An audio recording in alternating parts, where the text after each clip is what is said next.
এখন মাকে বলতে আসছে দিব্য। আমার মা সবাইকে ইনজেকশন দেয়।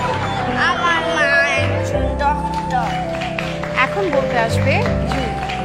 আমার মা একজন ফ্যাশন ডিজাইনার। আমাদের একটা শোরুম আছে, সেখানে অনেক ড্রেস পাওয়া যায়। Thank you. এবার বলবে নিধি। আমার আম্মা একটা বড় স্কুলের টিচার।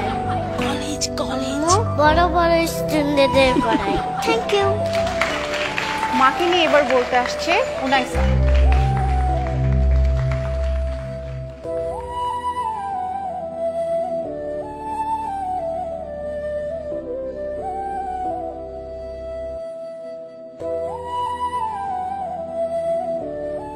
আমার মা একজন ডাক্তার।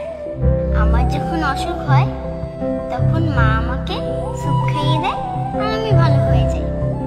আমার মা একজন ফ্যাশন ডিজাইনার। মা আমাকে সাজিয়ে দেয়, চুল বেঁধে দেয় আর সুন্দর সুন্দর ড্রেস বানিয়ে দেয়।